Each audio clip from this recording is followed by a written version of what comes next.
Bonsoir à tous et à toutes, j'espère que vous allez bien.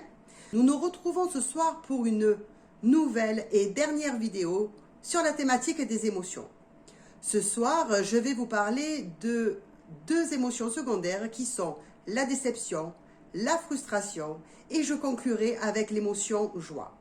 La frustration survient quand nous n'arrivons pas à atteindre un objectif ou satisfaire nos besoins avec les moyens que nous avons employés. Comme dirait Einstein, la folie c'est de se comporter de la même manière et s'attendre à un résultat différent. Alors que faire? Cette émotion a malgré tout une note positive car elle fait appel à notre motivation, nos ressources, nos qualités ainsi que nos capacités. Donc quelles sont les étapes quand nous ressentons de la frustration? Premièrement, c'est de lister toutes les actions que vous avez mises en place pour atteindre votre objectif. Deuxièmement, vous allez regarder ces actions, prendre un petit peu de recul face aux actions que vous avez mises en place pour avoir une vue beaucoup plus large de ce qui a été mis en place. Troisièmement, listez les capacités, les qualités, les compétences et les ressources que vous avez en vous afin de pouvoir voir d'autres possibilités s'ouvrir à vous. En thérapie, nous allons travailler sur 3 axes. Le premier axe qui va être le lâcher-prise pour pouvoir faire cette prise de recul face à la situation. Parce que nous savons très bien que quand nous sommes dans une situation et que nous avons la tête dans le guidon, nous avons beaucoup de mal à y voir clair, donc prendre du recul. Et en thérapie, on vous fera travailler sur le lâcher-prise, sur l'estime de vous-même, afin de voir ce que vous valez, vos besoins, les qualités que vous avez. Et ensuite, nous travaillerons sur la confiance en soi, où là, nous mettrons en exergue toutes vos compétences, toutes vos capacités. Ensuite, l'émotion déception. La déception survient quand nous n'arrivons plus à atteindre nos objectifs ou n'arrivons plus à satisfaire nos besoins avec les moyens qu'on a employés. Dans ces cas-là, la seule et unique chose à faire, c'est le fameux lâcher-prise, qui sera votre meilleur allié en cas de déception. Comme j'aime bien allier à la théorie la pratique, je vais vous faire un petit retour de mes expériences à moi pour que vous puissiez un peu plus contextualiser ce genre d'émotions. J'ai toujours été une combattante, j'ai toujours fait en sorte de réussir à atteindre mes objectifs. J'en ai réussi pas mal, mais dans certains pans de ma vie, je n'y suis pas arrivée. J'avais beau m'accrocher, chercher, continuer, je ne suis pas arrivée à atteindre ces objectifs. Alors, en travaillant sur moi, grâce au développement personnel que j'ai fait sur moi-même, dans ces situations-là, j'ai appris à lâcher prise, à accepter ce que je ne peux changer et voir la situation différemment, m'adapter, changer de chemin, faire autre chose et malgré tout arriver à être heureuse et satisfaite des autres résultats. La déception m'a amenée sur un beau chemin, un magnifique chemin qui est le développement personnel. Ce développement personnel permet d'avoir une connaissance plus fine de soi-même, nous permet de mieux nous adapter selon les situations. Pas s'adapter de façon à rentrer dans un moule, mais s'adapter pour éviter de souffrir, de se buter, de s'entêter. Non, nous prenons un autre chemin. Ce chemin est souvent 100 fois plus lumineux que si nous étions restés butés face à cette déception, face à cette situation qui nous déçoit. La déception face à une personne ou plutôt par rapport à un comportement de cette personne. Très souvent, lorsque ça arrive, nous tentons de convaincre la personne que son comportement n'est pas bon, que sa façon de faire n'est pas bonne, qu'il aurait dû faire comme ci, qu'il aurait dû faire comme cela, qu'il aurait dû agir, réagir de telle ou telle manière. Mais cela sous-entend quoi? Que moi je suis parfait ou parfaite, que toi tu n'y comprends rien. Non, il faut accepter que l'autre personne ait des comportements, des réactions qui ne nous plaisent pas, qui ne nous conviennent pas. Mais dans ces cas-là, nous ne pouvons pas agir sur la personne. Nous devons la laisser dans son comportement. Alors nous pouvons discuter avec elle bien entendu en disant ça m'a déçu, je me suis sentie blessée. Mais la personne, par ses comportements répétitifs, si elle ne change pas d'elle-même, alors vous ne pouvez rien faire à part accepter ce que vous ne pouvez changer.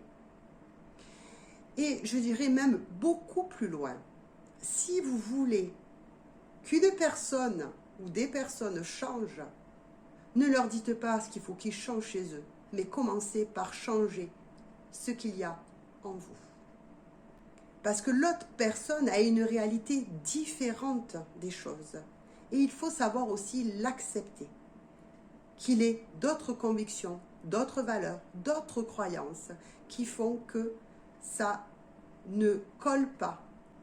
La personne est juste différente de nous. Alors il y a deux options. Soit nous acceptons que l'autre personne ne soit pas comme nous et qu'elle ait des comportements différents qui peuvent nous décevoir. Soit nous ne l'acceptons pas, mais dans ces cas-là, il est inutile de s'évertuer à ce que la personne change. Il est primordial d'accepter ce qu'on ne peut changer. Nous n'avons aucun pouvoir sur lui. Et je dirais même que nous n'en avons pas le droit. La seule personne que nous pouvons changer, c'est nous-mêmes. Comme disait Gandhi, sois le changement que tu veux voir dans le monde. Et effectivement, si vous commencez à changer en vous, irrévocablement, le monde autour de vous va changer. C'est comme quand vous jetez dans un lac une pierre. Quand elle tombe, elle fait des ondes qui s'élargissent, s'élargissent, s'élargissent. Alors dans ce cas-là, mettez la pierre à l'intérieur de vous, une jolie pierre, vous la mettez à l'intérieur de vous, pour que le travail qui se fasse à l'intérieur de vous, ensuite, se diffuse autour de vous. La transformation que vous ferez en vous se répercutera automatiquement à l'extérieur. Pour finir, je vais parler de l'émotion joie, celle qu'on attend toutes. Comme je vous le disais dans les premières vidéos, toutes les émotions que nous vivons sont là pour un unique et seul but, c'est revenir à l'émotion joie. Cette émotion joie, souvent on a du mal à la trouver. Parce qu'on croit que la joie, il faut absolument qu'elle soit complètement intense, exaltée. Non. Je crois que la joie, c'est dans les petits moments simples de la vie. Regarder un paysage, se promener au bord de la mer, regarder un coucher, un lever de soleil, entendre vos enfants rire, jouer. La joie, pour moi, ce sont les moments les plus simples de la vie.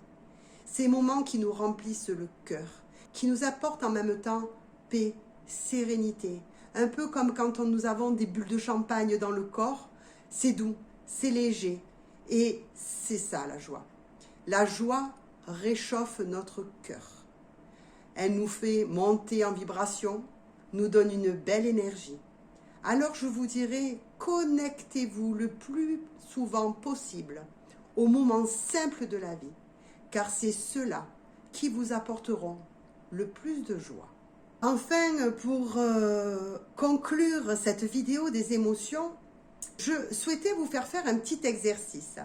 Alors, prenez un stylo, une feuille ou un cahier. Comme vous le souhaitez, vous pouvez mettre la vidéo sur pause.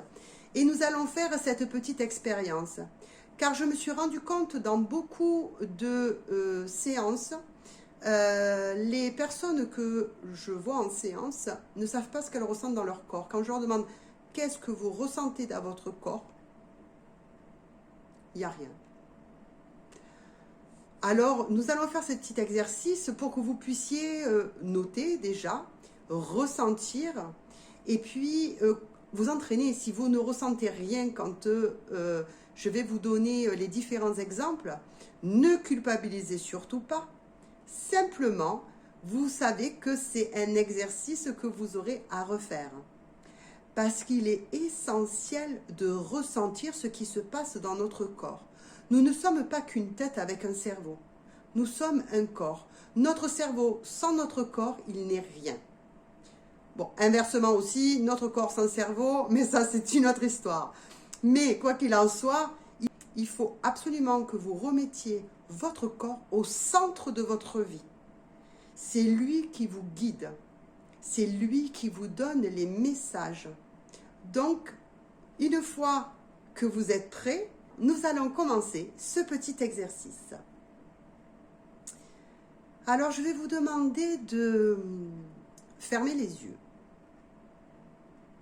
Fermez les yeux et vous rappelez d'un souvenir où vous avez été en colère.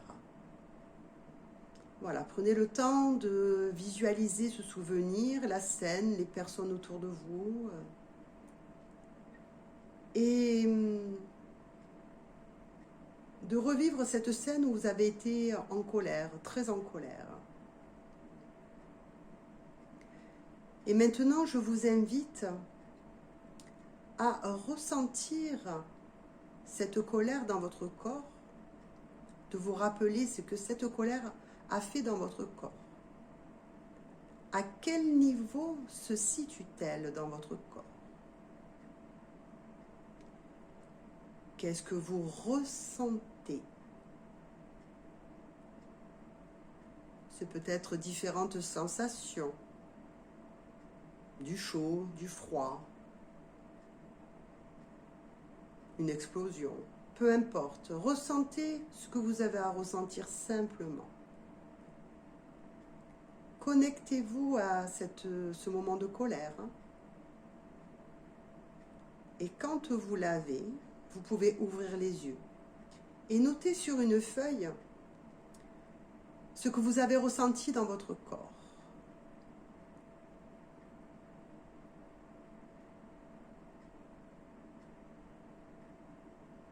Voilà. Maintenant, entre chaque exercice, vous pouvez mettre pause si cela va trop vite pour vous. À présent, je vais vous demander de vous connecter à un moment de tristesse, où vous avez ressenti de la tristesse. Fermez les yeux, remettez-vous dans cette situation où vous avez ressenti de la tristesse. Et connectez-vous à votre corps. Cette émotion tristesse, qu'est-ce qu'elle provoque en vous? Que ressentez-vous dans votre corps? À quel endroit de votre corps?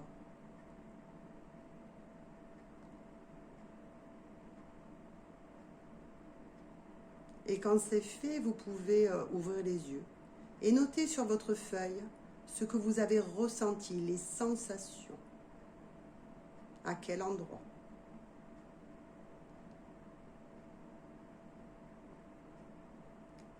À présent, je vais vous demander de vous connecter à un moment où vous avez eu peur. Visualisez cette scène où vous avez eu peur. Replongez dans ce souvenir.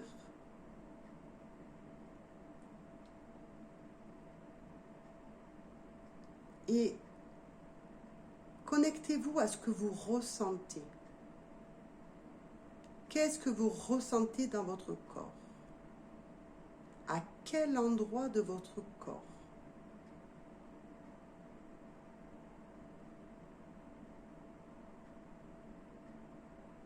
À quel endroit de votre corps vous ressentez cette tristesse? Et qu'est-ce qu'elle fait à votre corps? Et quand cela est fait, vous pouvez de nouveau noter sur votre feuille ce que la tristesse provoque en vous, ce que vous ressentez.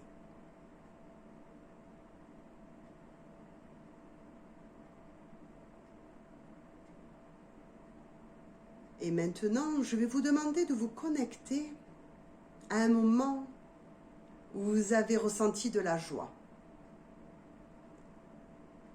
Visualisez cette scène, les gens qui vous entourent, l'endroit où vous êtes, l'environnement, le lieu, où vous avez ressenti cette profonde joie. et connectez-vous à ce que cette joie fait à votre corps, ce que vous ressentez. Dans quel endroit de votre corps?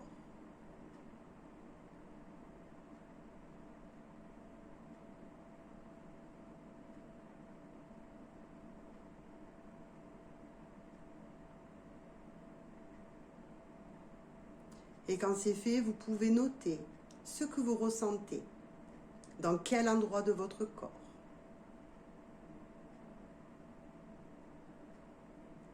Et maintenant, je vais vous demander de refermer les yeux et de vous plonger dans un souvenir où vous avez ressenti de l'amour. De l'amour pour quelqu'un, de l'amour pour une situation, de l'amour pour vous-même. Peu importe, choisissez ce souvenir où vous avez ressenti de l'amour.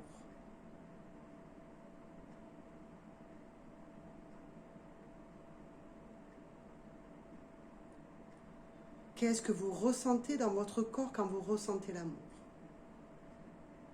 À quel endroit de votre corps? Qu'est-ce que ça fait à votre corps?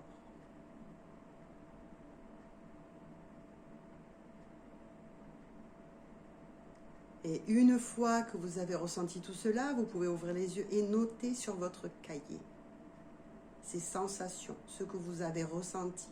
À quel niveau de votre corps?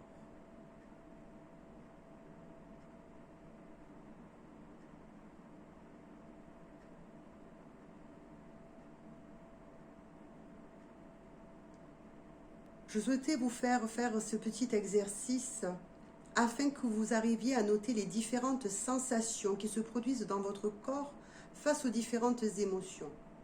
Maintenant que nous avons fait les différentes thématiques et que je vous ai peut-être apporté beaucoup plus de compréhension sur chaque émotion, vous pourrez, à chaque fois que vous ressentirez une émotion, savoir ce qu'elle veut vous faire parvenir comme message, comment les comprendre, comment les dépasser le plus rapidement possible pour éviter de rester ancré dans une émotion dite désagréable et non pas négative.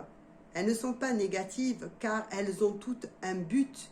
Les émotions, ce sont des panneaux signalétiques sur notre chemin de vie pour nous dire ce qui va ou ce qui ne va pas, ce qu'on doit changer, ce qu'on doit améliorer, ce qu'on doit comprendre. Et pour ce petit exercice, donc, il est primordial, comme je vous le disais en amont, de savoir ressentir ce que vous ressentez dans votre corps. Sinon, vos panneaux sont complètement mélangés. Votre route, il y a un panneau stop, et puis d'un coup, il y a un panneau, c'est des passages, et puis d'un coup, il y a un panneau 30, et puis un 70, et puis revenez à un stop. Donc, en fait, les émotions sont là pour vous guider sur votre chemin, mais du coup, les panneaux, vous arriverez à les reconnaître. Ça ne sera plus mélangé parce que vous ne mélangerez plus vos émotions. Vous serez, d'une part, telle émotion me provoque ça dans mon corps, cette émotion veut me dire ça, cette émotion, je peux la transformer car je sais ce qu'elle veut me dire. Voilà, j'espère que cet exercice vous aura plu. Si jamais vous n'avez rien ressenti, surtout, ne culpabilisez pas. Je vous invite seulement à refaire l'exercice pour arriver à détecter au fur et à mesure les différents changements. Parce que je pense que dans cet exercice, lors des différents souvenirs, vous avez eu des sensations complètement différentes, à des endroits différents. Donc, voilà, je vous invite à refaire l'exercice. Si jamais les sensations n'étaient pas trop présentes, ce n'est pas grave. Entraînez-vous et vous pourrez gagner en ressenti et en amélioration de vos sensations. Cette vidéo sur la thématique des émotions est terminée. Je vous réserve une petite surprise, un petit texte que j'ai écrit pour le mardi 14 février. Pour la Saint-Valentin. Voilà, je vous ferai un petit clin d'œil le 14 février pour la Saint-Valentin. Je vous souhaite une très très belle soirée à tous et puis je vous dis à très bientôt. Petite annotation quand même, j'ai mis en place une adresse mail qui est l'essence-de-soi13@hotmail.com ou .fr, enfin vous le verrez dans le descriptif, où vous pourrez me contacter si vous souhaitez des séances, sachant que les séances que je propose sont à mon petit herbier sur la commune de Pertuis dans le 84. Donc vous me contactez par email et je vous répondrai pour convenir d'un rendez-vous. Je vous souhaite une très belle soirée, de très beaux ressentis et puis vibrez la joie parce que la joie, c'est ce qui nous fait avancer. Bonne soirée, au revoir.